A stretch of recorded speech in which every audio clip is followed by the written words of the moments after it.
Hello guys, सभी को नमस्कार। तो स्वागत है मायरा ब्लॉग्स यूट्यूब चैनल पे।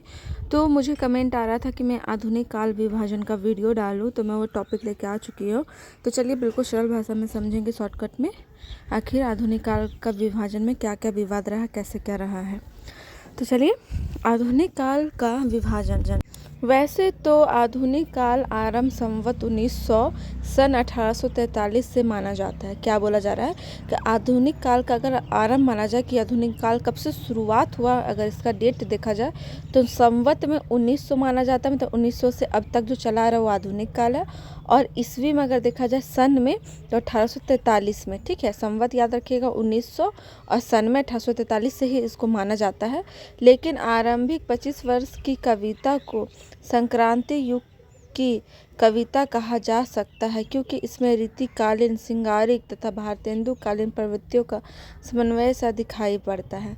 लेकिन जब इसका जो 1900 से जैसे कि मान लीजिए इसका आरंभ हुआ, पर इसका जो आरंभिक में जो 25 वर्ष रहा उसका कविता ऐसा रहा आधुनिक काल के समय में कविता, जो संक्रांति युग की कविता कहा जा सकता है। मतलब संक्रांति युग समझ रहे हैं, मतलब क्रांति युग रहा हो जब जैसे आधुनिक काल आया। देखिए आप लोगों को बहुत कन्फ्यूजन हो रहा होगा, मैं समझा रही हूँ। जैसे आधुनिक काल का आरंभ आपका 1900 संवत से हो गया, और ईस्वी में अगर देखा जाए तो 1843 से इसका शुरुआत हो गया। पर जब आधुनिक काल शुरुआत हुआ उस समय से लेकर, मतलब 1900 संवत से लेकर 25 वर्ष तक ऐसा रहा उस समय की कविताएं हिंदी साहित्य में कि क्रांतिकारी कविताएं रहे, जिसमें ऐसे ऐसी कविताएं, रचनाएं लिखी गई जिससे लोगों को मतलब कि देश को कैसे आगे बढ़ाना है, जो देश से अंधविश्वास में जा रहे थे, जो गलतियां हो रही थी लोगों से, उस चीज़ को सुधारने का प्रयास, मतलब एक क्रांतिकारी कविताएं लिखी जा रही थी कि लोग इसे पढ़े और समझे और जागरूक हो और अपने देश को आगे बढ़ाए, आज़ादी बने, ना कि और गुलाम बनते जाए, ठीक है। सब चीज़ से निकलने का एक वो क्रांति चल रहा था उस समय।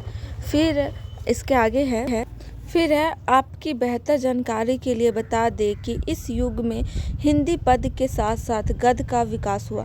मतलब आधुनिक काल जब आया, आधुनिक युग, तो उस समय क्या हुआ कि जो हमारा पद था, मतलब पद मतलब जिसमें कविताएं आ गए, एकांकी आ गया, छोटे छोटे चीज़, वो सारे तो विकास हो ही रहे थे। उसके साथ साथ गद्य का भी विकास हुआ, मतलब कहानी, जो बड़े उपन्यास, नाटक, ये सारे चीज़ों का अब क्या हुआ, विकास हुआ। जनसंचार के विभिन्न साधनों जैसे रेडियो व समाचार पत्र का विकास इसी समय हुआ था। और आधुनिक काल ही आते आते क्या हुआ, जो हमारा जनसंचार, जो हम लोग अखबार पढ़ते हैं, पेपर पढ़ते हैं, मतलब लोगों तक, जैसे जनसंचार का वीडियो टॉपिक मेरा अपलोड, आप लोग चेकआउट कीजिएगा। तो जनसंचार जैसे कि एक जगह से बाद दूसरी जगह पहुंचाना, न्यूज, कहाँ पे क्या घटना हुई, हर चीज़ से संबंधित, चाहे वो अच्छी हो या बुरी हो, सब चीज़ का जो हुआ, ये सारे चीज़ का जो विकास हुआ वो कब से हुआ, आधुनिक काल से हुआ। तो इस समय समाचार पत्र का और रेडियो का, ये सारे चीज़ों का क्या हुआ, विकास हुआ था, जिसका प्रभाव आधुनिक हिंदी काव्य पर भी पड़ा।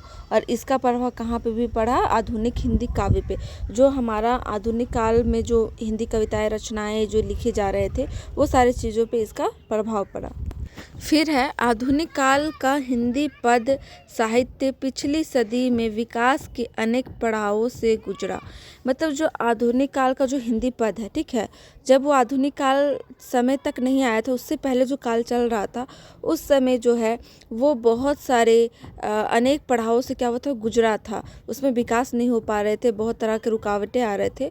पर आधुनिक काल आते आते इसमें क्या हुआ, विकास हुआ, जिसमें अनेक विचारधाराओं का बहुत तेज़ी से विकास हुआ। जिसमें क्या हुआ, अनेक विचारधाराओं का बहुत तेज़ी से विकास हुआ। जो पहले से घिसे पिटे कविताएं, रचनाएं लिखी जा रही थी, लोग का सोच जो बना हुआ था, उससे कुछ निखर कर कुछ नया विकास हुआ हमारा आधुनिक काल में।